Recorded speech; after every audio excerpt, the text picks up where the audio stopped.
Hello दोस्तों, स्वागत है आपका हमारे चैनल में। मैं बी.एस. मीना, वरिष्ठ प्रवक्ता यांत्रिकी तकनीकी शिक्षा विभाग राजस्थान। आज हम डिस्कस करेंगे फ्रिक्शन इन जनरल बियरिंग।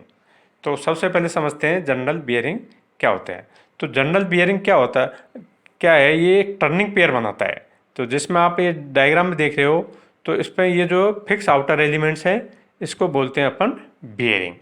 ठीक है। और इसका अंदर का जो है, ये अंदर का जो भाग है ये टर्निंग करता है, इसको बोलते हैं अपन जनरल। ठीक है। तो जो जनरल है इसका जो व्यास है, जनरल का व्यास इस बियरिंग के आंतरिक व्यास से थोड़ा सा कम रखते हैं, जिससे कि ये फ्रीली इसमें गति कर सके। ठीक है। अब ये स्टेशनरी अवस्था में है।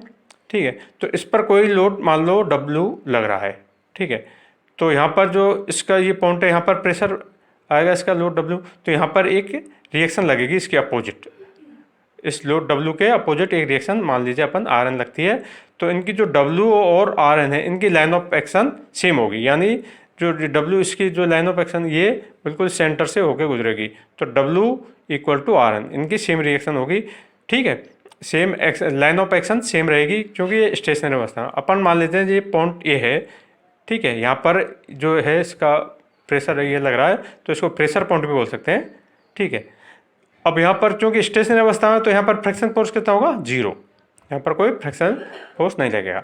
अब जब ये गतिमान अवस्था में होता है, जब ये गति करता है, तो इसमें मान लीजिए जैसे इसकी डायरेक्शन ये शो कर रही है, तो ये इधर ऊपर इस जनरल के ऊपर इधर गति करेगा। ठीक है। गति करेगा तो ऊपर फ्रिक्शन के कारण, जनरल और बियरिंग के बीच फ्रिक्शन के कारण क्या है, ये जो पॉइंट है ए से यहाँ पर आ जाएगा, जैसे आपको दिख रहा है बी। ठीक है। तो ये खिसक करके यहाँ से यहाँ तक आ गई। तो रिएक्शन अब क्या लगेगी, पॉइंट बी पर, क्योंकि यहाँ अब इसका कॉन्टैक्ट हो रहा है। तो फ्रिक्शन के कारण जो है, जो जनरल और जो है ये बियरिंग है। ठीक है। तो फ्रिक्शन कारण, इनकी गति कारण ये इस अवस्था में आ गया है। अब आप जो देख रहे हो, तो ये रिएक्शन Rn इस तरह लग रही है। ठीक है। अब फ्रिक्शन, क्योंकि ये जो है जनरल, ये नीचे इधर की ओर गति करने की कोशिश करेगा, तो फ्रिक्शन फोर्स किधर रहेगा रोकने के लिए, इसको ऊपर की ओर इधर, जैसे यहाँ पे ये दिखाई दे रहा है F इधर लगेगा। तो ये जो है अब यहाँ पर Rn ये है। ठीक है। अब ये फ्रिक्शन फोर्स F ये है, तो इसकी लाइन ऑफ, अब इस फ्रिक्शन फोर्स को अपन इस प्रकार ले सकते हैं, जैसे यहाँ पर ये, क्योंकि इस तरह सेम इसके पैरेलल ये लाइन ऑफ एक्शन है, तो ये F अपन इस तरह ले सकते हैं। तो ये Rn ये F है। तो Rn और F के बीच में एक क्या है, रिजल्टेंट रिएक्शन बनेगी। ठीक है। तो अपन यहाँ से एक रिजल्टेंट रिएक्शन इस प्रकार बनेगी। तो ये मान लो पॉइंट C पर कट करती है। ठीक है। तो यहाँ से O से C के बीच इतनी रेडियस लेकर के अपन एक सर्कल ड्रॉ करते हैं, और इस सर्कल को बोलते हैं फ्रिक्शन ऑफ सर्कल। ठीक है। इसको फ्रिक्शन सर्कल बोलते हैं। तो एक्चुअली में क्या होता है, जब बियरिंग के अंदर कोई लुब्रिकेंट नहीं होता, जैसे यहाँ पर ये लुब्रिकेंट लग रहा है जनरल बियरिंग भी, तो बियरिंग के अंदर जब कोई लुब्रिकेंट नहीं होता, तब बियरिंग तथा जनरल के बीच क्या एक रेखीय संपर्क होता है। तो जनरल द्वारा जो भार W है, और बियरिंग के जो Rn जो प्रतिक्रिया है, जो Rn प्रतिक्रिया है, तो एक वृत्त पर होते हैं। ये जैसे आप देख रहे हो सर्कल पर है। ठीक है। ये एक सर्कल पर है। इस कारण क्या होता है, इनमें फ्रिक्शन उत्पन्न होता है। तो इस जो इसकी परिधि पर होता है, तो इसी को अपन फ्रिक्शन ऑफ सर्कल बोलते हैं।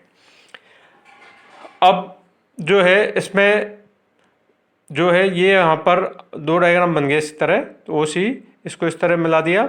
ठीक है। तो एक ट्रायंगल ये बन गया OBC, और एक जो है ये ट्रायंगल दूसरा ये बन गया। अब जो इसके द्वारा जो एंगल बन रहा है फाई, और जो Rn और R के बीच में जो एंगल फाई बन रहा है, ये दोनों अपोजिट डायरेक्शन, तो ये सेम होंगे। ये फाई है, ये भी फाई रहेगा।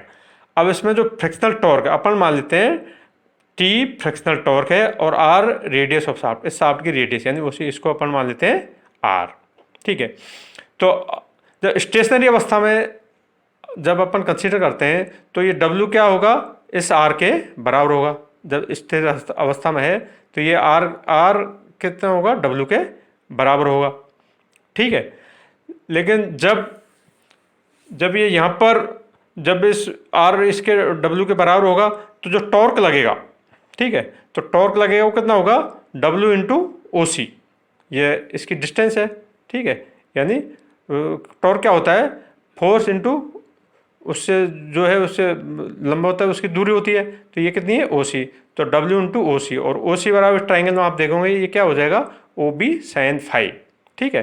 जैसे अपन जानते हैं साइन फाई बराबर क्या होता है, लंब अपॉन कर्ण, तो लंब क्या हुआ यहाँ ओ सी और कर्ण क्या हुआ ओ बी, ठीक है। तो यहाँ पर ओ सी की जगह अपन क्या लिख सकते हैं, जैसे आप यहाँ देख रहे हो साइन फाई बराबर ओ सी अपन ओ बी, तो ओ सी की जगह लिख सकते हैं ओ बी साइन फाई, और ओ बी साइन फाई, और ओ बी कितना है, ये ओ बी जो है ये रेडियस आर है, ये जो है अपन ने रेडियस आर मानी थी, ठीक है।